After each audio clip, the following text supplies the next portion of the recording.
హర్ష సాయి గారి విషయం. ఎందుకంటే ఆయన ప్రొడ్యూసర్ గా హెల్ప్ ఎవరైతే తీసుకున్నారో ఆమె నన్ను మోసం చేసి డబ్బులు తీసుకొని పెళ్లి చేసుకుంటానని మాట తీసుకొని మరి ఈ రోజు నన్ను వదిలేశాడు. 2 కోట్లంతో తీసుకున్నాడు. ఇందులో వాళ్ళ నాన్నగారు కూడా ఉన్నారు. హర్ష సాయి వాళ్ళ నాన్నగారు కూడా ఉన్నారని చెప్పేసి కేసు పెట్టింది. అందులో ఎంతవరకు నిజం ఉందంటారు? ఇక్కడ హర్ష సాయి ఆ కేసు పెట్టింది, బెయిల్ మీద వచ్చారు, మళ్ళీ ఒక కేసు పెట్టారు. Harsha Sai is a big criminal, money laundering చేసేవాడు. ఇప్పుడు రూపాయలు జల్లి లక్షలు ఏరుకోవడం అంటారు కదా, అట్లాంటి అన్నమాట. అది యూట్యూబ్ లో అది మనం ఎక్కువ చూసే ఆయన వీడియోలు అదే పేదవారికి అలా ఉంటాయి కదా, అన్ని 100 రూపాయలకి అట్లే ఉంటాయి. అంటే ఒక ఊర్లో ఎంత ఆయన ఖర్చు పెడతాడు? మినిమం 5 లక్షలు ఖర్చు పెడతాడు. ఆ 5 lakhsకి ఎంత వస్తుంది? 5 crores ఆదాయం వస్తుంది యూట్యూబ్లో. ఇక్కడ మనీ లాండరింగ్ మాట, మనీ మింటింగ్ అంటే మేకింగ్ ఆఫ్ మనీ అన్నమాట. అప్పుడు ఏం చేస్తాడు? ఇప్పుడు నేనున్నాను, ఎలాగ వచ్చాను, 40 లక్షల కారులో వస్తే ఒక గౌరవం, 1.5 కోట్ల కారులో వస్తే ఒక గౌరవం, ఇలా ఉంటుంది కదా. ఆయన ఎప్పుడు కూడా 5 star హోటల్లో ఒక రూమ్ ఉంటుంది ఆయన. అంటే ఏంటి, రోజుకి ఒక 20,000 ఖర్చు పెట్టి రూములో ఉండే శక్తి ఉంటే ఇక మనకి ఆడవాళ్ళకి అడగవలసిన అవసరం లేదు, వాళ్ళే పరిచయాలు చేసుకుంటారు. ఎప్పుడైనా సెలబ్రిటీ ఉన్నాడు, వాడి చేతిలో డబ్బు బాగా ఉంది, వాళ్ళ వల్ల ఏదో ప్రయోజనాలు ఉంటే ఆడవాళ్ళే వెళ్తారు. ఎంతమందికి దానం చేస్తున్నారంటే అదే అండి, ఇదండి, నేను ఆ ఫ్లాట్ మధ్యలో అయిపోయిందండి, అది కట్టించుకోవాలంటారు. అడు ఊరికే డబ్బు ఇస్తాడా? అంతే కదా. ఫ్లాట్ అయిపోయి 5 లక్షలు కావాలి చెప్పి 50 లక్షలు ఉంటే అయిపోతుందండి. 50 లక్షలు ఇస్తాడు, దానికి ఏముంది, కోట్లు వచ్చేస్తున్నాయి. నువ్వు 1 కోటి ఇస్తే 1 కోటి ఇస్తాను అంటున్నాడు, వచ్చేస్తుంది. మనకు కొన్ని సామాన్లు ఇస్తారు కదా, నువ్వు 5 రూపాయలు కట్టమ్మా టీవీ వచ్చేస్తుంది అంటారు.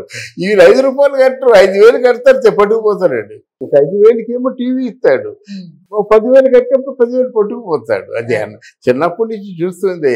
దాన్ని క్లాసికల్ గా వైట్ కాలర్డ్ జెంటిల్మెన్ గా ఆయన ప్లే చేస్తున్న విషయం.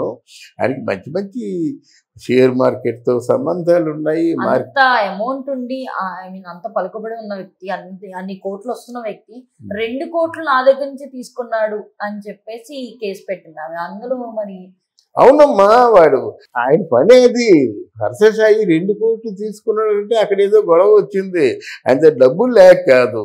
ఇక్కడ ఏంటంటే ఆడవాళ్ళ తప్పులు బయటికి కనిపించవు, మగవాళ్ళ తప్పులనే చెప్తూ ఉంటారు. ఇక్కడ ఏంటంటే ఇద్దరూ కలిసి చేసే తప్పు.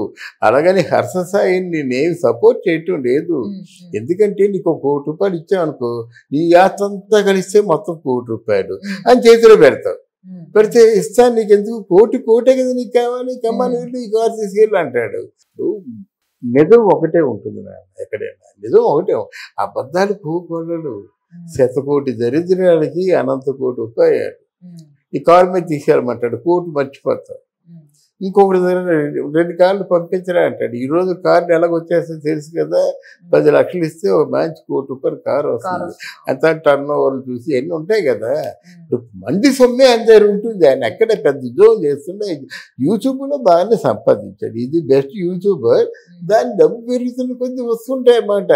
మా కంపెనీలో పెట్టండి అంటే, ఒక విధంగా చెప్పాలంటే మా కంపెనీల్లో మన ఎఫ్డీలు చేస్తున్నాం కదా మన బ్యాంకుల్లో, అలాంటి వాళ్ళు నిజాయితీగా ఇస్తారు. మరి ఈయన ఇవ్వడం ప్రశ్నార్థకం, రేపు ఎలాగా ఉంటుందో. కానీ ఒకటి మాత్రం, హర్ష సాయి అనేవాడు తప్పకుండా జైలుకి వెళ్తాడు.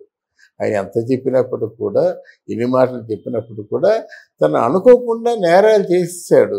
ఆ ప్రదర్శన, ఆ ఎక్స్ప్రెషన్ మంచిదే, కానీ ఒక గుడ్డువాడుకో చొట్టవాడుకో ఏదో ఆపరేషన్ చేయించడం, ఇట్లాంటి పనులు మనం చెడ్డమని చెప్పలేం కదా. కానీ మరి దాని వెనకున్న డబ్బు ఎక్కడి నుంచి వచ్చింది, ఎంతమంది మోసపోతే వచ్చింది, ఎంతమంది ఆత్మహత్యలు చేసుకున్నారు, ఇవన్నీ కూడా ఆలోచన పరిగణలోకి వస్తాయి. కనుక నేరం చేసేవాడు ఎప్పుడు కూడా తప్పించుకోలేడమ్మా. ఏదో రూపంలో ఆ నేరం చేసిన దానికి శిక్ష అనుభవిస్తాడు.